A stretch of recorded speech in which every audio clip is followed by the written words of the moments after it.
Très bien, alors nous reprenons l'épître de Jude. Alors je suis sûr que vous avez hâte de la suite parce qu'on a été interrompu la semaine dernière par le manque de temps. Et donc le suspense a dû être terrible tout au long de la semaine pour savoir comment ça allait finir le message de la dernière fois. Et Jude est un petit peu un voyage extraterrestre. Je ne sais pas si vous percevez ça, mais il parle vraiment dans un contexte qui est différent d'une autre, vraiment différent d'une autre. Un contexte judéo-chrétien qui est pétri d'histoires d'Ancien Testament, qui est pétri aussi d'histoires annexes à l'Ancien Testament et qui formait une sorte de référence mentale, historique.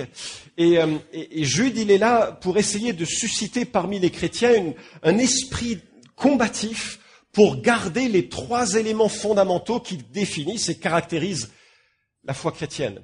Au tout début de sa lettre, Jude définit les trois éléments qui sont à ne jamais lâcher.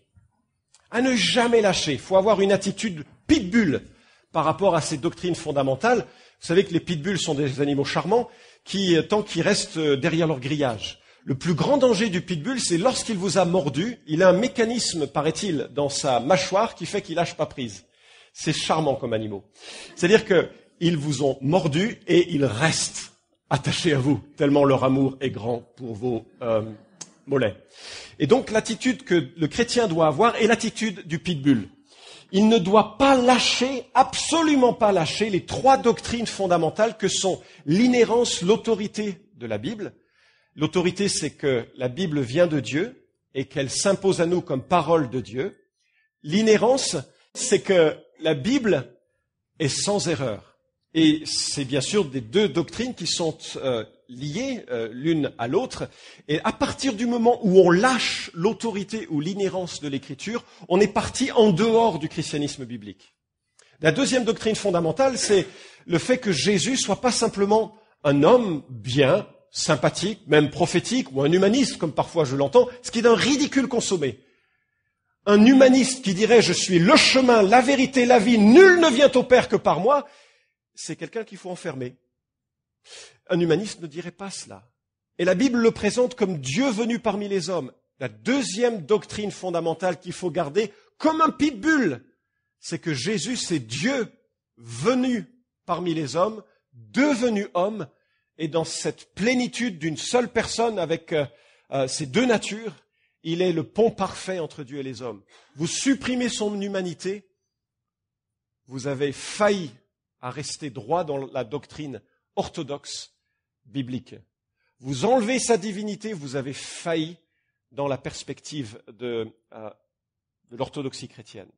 Deuxième doctrine à garder, et la troisième, c'est que le salut par la grâce entraîne et génère des œuvres différentes. Quelqu'un qui croit en Jésus fait un virage avec Jésus, où il n'a pas Jésus. Et la grande idée, donc, c'est que ces trois doctrines forment en quelque sorte un triptyque qu'il faut absolument défendre et qui était régulièrement, et on l'a vu tout au long de l'exposé de cette merveilleuse petite épître bien condensée, bien dense, c'est que beaucoup de gens s'attaquaient déjà du temps de Jude à ces doctrines, et c'est le cas encore aujourd'hui. Et Jude vient d'évoquer, et ça devait être un prédicateur assez tonitruant, plein d'illustrations, Jude vient d'évoquer tout un tas d'images, comme par exemple l'image de l'écueil. L'écueil, c'est ce qui a fait briser un paquebot, ce qui a récemment bref, vous connaissez l'histoire. Ce sont des petits récifs qui sont juste en dessous de la surface et qui peuvent détruire des embarcations. Eh bien, les faux prophètes qui parfois sont dans les églises, avec leur petit sourire évangélique quand même, ce sont des gens qui font échouer d'autres qui sont plus faibles dans leur compréhension de l'Écriture. C'est un peu comme des nuages quand il fait très chaud, mais qui ne donnent pas la pluie. Ce n'est pas une illustration très parlante cette saison, parce qu'il a plu beaucoup. Mais si vous étiez en Israël ou si vous étiez dans des pays comme en l'Asie mineure, et que soudainement le soleil de plomb vous montre une dimension de foi et que de soif, et que soudainement vous voyez le nuage, vous dites, ah, ça va venir. Et quand ça vient pas, c'est vraiment triste. C'est comme un arbre d'automne qui ne donne pas de fruits. C'est terriblement décevant. On lui a parlé à cet arbre, on lui a mis de la musique classique, on lui a mis de l'engrais autour. Enfin, je ne sais pas ce qu'il faut faire auprès des arbres. Je ne suis pas du tout dans cette branche-là, moi. Mais ni d'ailleurs dans le travail d'éducation des brebis. Mais on lui fait plein de choses pour que cet arbre il donne du fruit et puis le fruit ne vient pas. Et Jude, il dit, voilà, les gens qui sont des faux prophètes, ils sont comme ça. Ce sont des arbres, on dit, on va prendre du fruit pour cueillir quelque chose auprès de ce fruit, auprès de cet arbre. Et il n'y a rien. Les faux prophètes sont des gens qui parlent beaucoup, mais quand on va pour cueillir quelque chose, quelque sagesse, quelques propos pertinents, on se rend compte que ce sont que des rêveurs. D'ailleurs, ce sont des gens qui souvent s'imposent par leur rêverie. C'est l'une des descriptions que nous a fait Jude précédemment, c'est-à-dire qu'ils ont des rêves prophétiques, disent-ils. Et comme ça leur permet de séduire des âmes qui ne sont pas trop ancrées dans l'écriture, et ils viennent en disant « Dieu m'a dit, j'ai rêvé quelque chose, j'ai eu une vision ». Et soudainement on se dit « Waouh !» Et on a envie d'écouter, et on ne se souvient pas de Jérémie, où le prophète Jérémie, justement, était en colère contre ceux qui prenaient leurs rêves pour parole de Dieu. Et Jude nous encourage à rester vraiment ancrés dans ce qui est fondamental à la foi. Et ce matin, la chose qu'il voudrait souligner pour nous, c'est d'être différent. Je vous invite à lire Jude, chapitre 1, verset 15, verset 14, je vais y arriver, où nous lirons jusqu'au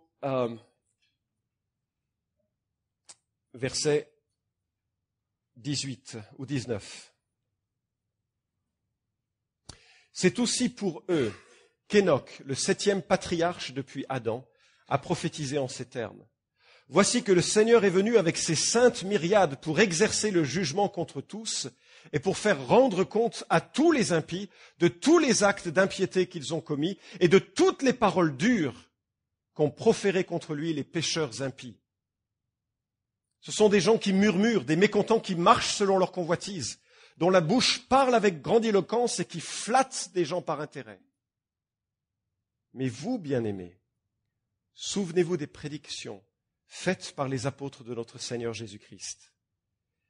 Ils vous disaient, à la fin des temps, il y aura des moqueurs qui marchent dans l'impiété selon leur convoitise.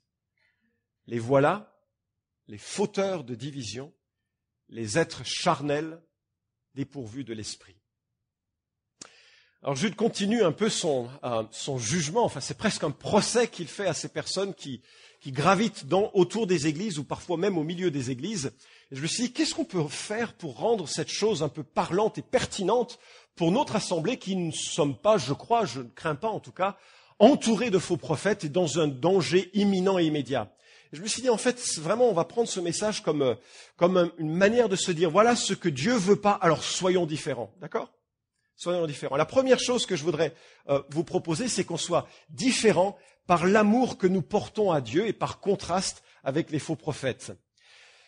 En bon prédicateur, Jude utilise la littérature populaire de son époque et il cite le livre d'Enoch dont nous avons déjà parlé. C'est un ouvrage assez apprécié à cette époque. Alors c'est un livre qui ne fait pas partie de la Bible, donc ce n'est pas un livre que l'on peut considérer comme inspiré par Dieu. D'accord ? Mais il y a plusieurs choses que le Saint-Esprit a repris du livre d'Enoch, puisque ça fait partie maintenant de la Bible, et qui, justement, deviennent paroles d'autorité pour nous. On ne sait pas trop de choses sur le livre d'Enoch. Il a peut-être été écrit 4e siècle avant Jésus-Christ, peut-être avant. Mais puisqu'on parle de faux prophètes, je voudrais vous parler du chemin d'un faux prophète. Il s'appelle Williams. Vous le connaissez pas. Il vit dans un pays où on boit beaucoup de Coca-Cola. Mais je le citerai pas. C'est un théologien protestant qui est devenu libéral. Et vous savez pourquoi il est devenu libéral? À cause du verset 14. Donc je me disais, ce serait un petit bon exercice pratique de voir comment, dans ses pensées, un libéral chemine, progresse et tombe. Quand je dis libéral, ça veut dire que c'est quelqu'un qui dit garder les fondements bibliques de la foi, mais qui l'a renié. C'est-à-dire qu'il ne croit plus en l'une de ces 3 doctrines fondamentales que j'ai évoquées tout à l'heure. Et pour lui, ce n'est pas possible que la Bible soit inspirée. Vous savez pourquoi? Puisqu'il dit, comme Enoch a prophétisé, et il cite le livre d'Enoch. Or, dit-il, j'espère que vous suivrez mon raisonnement, Enoch n'a pas écrit le livre d'Enoch. Vous savez pourquoi? Parce que Enoch, il a vécu du temps pas très longtemps après Adam et Ève. Ça fait donc un bail. Et donc, si Enoch a vécu du temps postérieur à Adam et Ève, c'est le 7e patriarche, de façon inclusive, en comptant de façon inclusive. C'est donc qu'il n'a pas pu écrire le livre d'Enoch, qui est du 4e siècle avant Jésus-Christ. Vous suivez? C'est bien? Moi pas. Enfin, non. Et donc il dit, donc la Bible contient des erreurs. Elle contient des erreurs puisqu'elle cite Enoch qui aurait prophétisé dans un livre qui se réclame de lui alors qu'il ne l'a pas écrit. Il dit avoir franchi la barrière psychologique d'accepter la présence d'erreurs dans le texte biblique avec ce verset. Et il a écrit tout un article assez long, je l'ai en anglais si ça vous intéresse, où il dit recenser toutes les erreurs de la Bible. Et il le dit avec beaucoup de tristesse. Il dit, ça me pèse beaucoup de souligner que la Bible a des erreurs. Et il souligne de façon narquoise et avec un petit sourire aux lèvres, enfin, je le perçois au travers du texte, mais pour moi, elle a tellement plus de valeur maintenant parce que c'est un livre tellement plus humain. Je crois que Dieu a conduit quand même ce livre. Il l'a conduit, mais il l'a conduit au travers d'auteurs humains et elle a donc plus de valeur. Manière de dire, c'est pas grave si on croit qu'il y a des erreurs dans la Bible. C'est pas grave. Dès l'instant qu'on croit qu'elle est là, quand même conduite par Dieu. Mais j'espère que vous réalisez que si jamais il y a une erreur dans la Bible, franchement, vous perdez votre temps le dimanche matin. Hein. Ça sert à quoi de croire en une Bible qui aurait une erreur sans qu'on sache où elle était? Ça servirait à quoi qu'on étudie la Bible si elle avait une erreur alors qu'elle dit qu'il n'y en a pas? C'est donc que tout le reste est mensonge. En fait, cet homme se défend de ce genre d'argument en disant non, reconnaître qu'il y a ici et là des erreurs, ça ne met pas en cause les vérités fondamentales de la Bible. Mais c'est quoi les vérités fondamentales de la Bible si certaines sont fausses? Par exemple, cet homme dirait « Ah mais je crois en la résurrection de Christ, bien sûr !» Mais pourquoi? Pourquoi est-ce que la résurrection de Christ serait fiable et pas le récit de la création ou pas le récit, je ne sais pas moi, des généalogies de Matthieu ou pourquoi on pourrait dire qu'un passage serait fiable et pas un autre? Et si la question vous intéresse, j'ai eu la joie de faire un article de réponse un peu sur cette question et je peux vous l'envoyer également si, il est un petit peu plus, une 40aine de pages si pendant l'été vous cherchez de la lecture. Mais en tous les cas, je ne veux pas passer trop de temps dessus, c'est un petit peu technique et un dimanche où il fait chaud comme ça, ce serait difficile. Mais le fait que Jude cite un livre pseudépigraphique, c'est-à-dire qui prétend avoir été écrit par Enoch, n'est pas du tout gênant. L'apôtre Paul cite un païen et sa citation est dans l'Écriture. Même Caïphe a prophétisé. Caïphe, c'est un pourri quand même. Hein. C'est un homme qui voulait préserver son poste de grand prêtre au mépris de la justice et qui est l'une des raisons humaines de la condamnation de Jésus. Et l'évangile de Jean dit qu'il a prophétisé en disant qu'il valait mieux qu'un homme meure pour la nation. Ah, quelle prophétie! Effectivement, Jésus allait mourir pour toute la nation. Mais ça veut dire quoi? Ça veut dire qu'il y a des choses que des hommes et des femmes ont dites qui sont vraies et que le Saint-Esprit, dans son autorité, dans sa sagesse et dans sa vérité, a dit « ça, je prends parce que c'est vrai et je l'insère dans le canon biblique et il n'y a aucun problème avec ça. » Le fait de prendre une phrase du livre d'Enoch n'est pas une manière de dire que tout le livre d'Enoch est inspiré. Vous voyez ce que je veux dire? Il y a 2 personnes qui ont acquiescé. Pour les autres, on prendra des rendez-vous. Alors, maintenant qu'on a posé ce petit débat technique de côté, Enoch, il est le 7e patriarche, Adam, 5 descendants et lui-même. Et en fait, on a très peu d'informations à ce sujet. La seule information presque que nous ayons, ça nous vient de Genèse chapitre 5, verset 24. Enoch marcha avec Dieu, puis il ne fut plus parce que Dieu l'enleva. Et c'est dans un contexte où l'homme et la femme se sont séparés de Dieu, le monde est devenu un peu grave, un peu dangereux, un peu pénible, il y a tout l'égoïsme qui est là, et on a cet homme-là qui se distingue, Enoch marcha avec Dieu. Et ça devient un peu un héros dans la littérature de bien des ouvrages un peu soit ésotériques actuels, ou soit parfois dans des ouvrages apocryphes auparavant. Il y a une tradition, par exemple, du livre des Jubilés, encore pas un livre biblique, qui nous dit que parmi les hommes qui sont nés sur terre, et qui a appris l'écriture, il est il est celui qui, parmi les hommes qui sont nés sur terre, ont appris l'écriture et la connaissance et la sagesse. Voilà, un peu ce que la réputation qu'il a. Un chronique nous en dit un petit peu plus, mais simplement dans une réflexion généalogique. La seule chose que l'on peut percevoir du texte de Genèse, c'est que c'est l'un de ceux qui a compris ce qu'était le salut. Il s'est mis à marcher avec Dieu. À une époque où bien des gens avaient oublié le souvenir du Jardin d'Éden, vivaient dans une grande autonomie morale, un peu comme aujourd'hui. Et Enoch est un homme qui a compris le salut de Dieu. Plus, le texte nous dit qu'il a compris le salut de Dieu et donc le jugement de Dieu. Et apparemment, il a porté un propos qui nous est cité et qui est très fort, qui annonce que le Seigneur est venu avec ses saintes myriades. Et dans le texte grec, c'est au passé comme pour dire « c'est tellement certain que j'en parle comme un phénomène passé ». Bien-aimés, on vit dans un confort extraordinaire aujourd'hui par rapport aux siècles qui nous ont précédés, par rapport aux autres pays qui nous entourent. Et on a l'impression que chaque jour sera le même qu'hier et que demain sera encore aussi stable qu'aujourd'hui.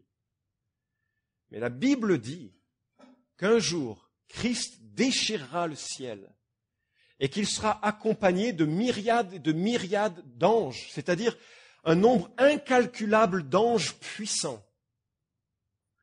Et il viendra faire deux choses, rassembler ceux qui l'aiment et juger ceux qui ne l'aiment pas. Je raccourcis, ce n'est pas intéressant la chronologie pour ce que je veux souligner. Le jugement de Dieu vient aussi certainement que le jugement de Dieu est venu dans le passé, du temps du déluge, du temps de Sodome et Gomorrhe dont on a parlé, du temps de. Un jour, Dieu jugera. Et c'est pas difficile de souligner la répétition qui nous est proposée ici pour exercer le jugement contre tous, pour faire rendre compte à tous les impies de tous les actes d'impiété qu'ils ont commis et de toutes les paroles dures qu'ont proférées contre lui les pécheurs impies. Jésus dit la chose suivante, c'est de l'abondance du cœur que la bouche parle et que donc nous serons jugés selon nos paroles. Le jugement sera juste, il n'y a aucun souci. Christ, quand il va venir juger, il n'y a personne qui va dire « je ne suis pas d'accord là ». Parce qu'alors la lumière de la sainteté de Christ sera telle qu'elle va confondre l'égoïsme de nos cœurs, notre rébellion contre Dieu, en sorte qu'on n'aura pas la bouche ouverte. Qui pourrait se justifier devant Dieu? On dit de Rousseau qu'il aurait tenu cette réponse à quelqu'un qui lui disait « Mais quand tu verras Dieu, tu diras quoi ?» Et lui, à son image, « Je me justifierai. » Je ne sais pas, qui pourra penser comme cela lorsqu'il sera devant le Dieu créateur rempli de gloire? Et moi, ce qui m'a interpellé, c'est une donnée, la venue du jugement ultime de Dieu, c'est une donnée qu'on retrouve dans toute la Bible. Acte 17, 31, il a fixé un jour. C'est l'apôtre Paul qui parle à des notables athéniens pétris de philosophie, moqueurs au possible, des gens qui se sont marrés quand ils ont entendu Paul prêcher. Et Paul termine son discours de façon peu pédagogique, je trouve, et il dit, il a fixé un jour où il jugera le monde selon la justice par l'homme qu'il a désigné, ce dont il a donné à tous une preuve certaine en le ressuscitant des morts. Et là, ils se sont marrés et ils lui ont dit, on t'entendra là-dessus une autre fois. Dieu a fixé un jour où le jugement viendra.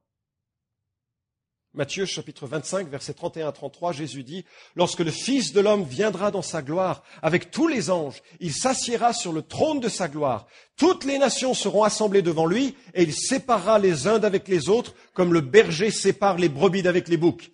Il mettra les brebis à sa droite, et les boucs à sa gauche. » C'est pas rigolo comme sujet.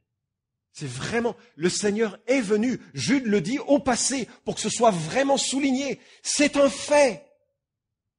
Et nous, on mène une vie comme si ce n'était pas un fait. Comme si c'était juste, on verra. Mais il n'y a pas de « on verra ». Il y a tellement de textes qui parlent du jugement à venir. Vous avez Jésus en Matthieu 10, 28 qui dit « Ne craignez pas ceux qui tuent le corps et qui ne peuvent tuer l'âme. Craignez plutôt celui qui peut faire périr l'âme et le corps dans la géhenne. » Ou bien vous avez Matthieu chapitre 13, versets 40 à 42. « Or, comme on arrache l'ivraie et qu'on la jette au feu, il en sera de même à la fin du monde. Le Fils de l'homme enverra ses anges qui arracheront de son royaume tous les scandales et ceux qui commettent l'iniquité, et ils les jetteront dans la fournaise ardente où il y aura des pleurs et des grincements de dents. » Bien-aimés, si vous êtes en Christ, vous savez que ce jugement n'est pas pour vous, n'est-ce pas? Il a été porté par Jésus pour nous, une fois pour toutes, et il n'y a plus de condamnation pour ceux qui sont en Christ Jésus. Romains 8, 1. Toutefois, la réalité du jugement et de la grâce doit peser sur nous en tant que disciples de Christ avec une forme de solennité et de sobriété, parce que nous serons aussi jugés, non pas en vue de la condamnation, mais en vue des récompenses éternelles, en vue de cette intimité particulière avec le Christ que nous cultivons dès maintenant. Nous n'osons pas simplement ignorer cet aspect du jugement, c'est une donnée transverse et constante de l'Écriture.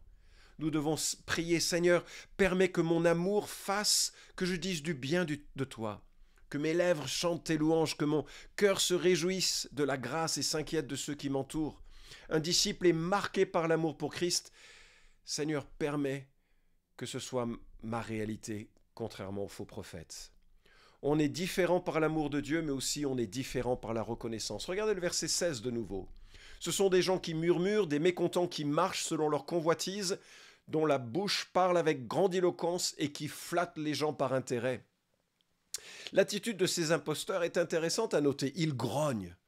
Plutôt que d'avoir de la reconnaissance, ils murmurent. C'est-à-dire qu'ils ne sont jamais satisfaits et se plaignent de tous et de tout. En tant que Français, je crois que nous sommes bien placés pour faire partie des faux prophètes. C'est un sport national de se plaindre. Je crois d'ailleurs que beaucoup de pays disent que c'est leur sport national de se plaindre constamment. Et en grec, c'est une onomatopée, c'est-à-dire que le mot exprime par son son ce qu'il est censé décrire. Gungustai. Je ne sais pas si ça se dit comme ça exactement, mais c'est quelqu'un qui râle. Et on l'entend, il râle. Il est marqué par les râleries. Ce mot est utilisé dans les Septante pour parler de ceux qui râlaient dans le désert, mécontents de ce que la providence divine leur accordait.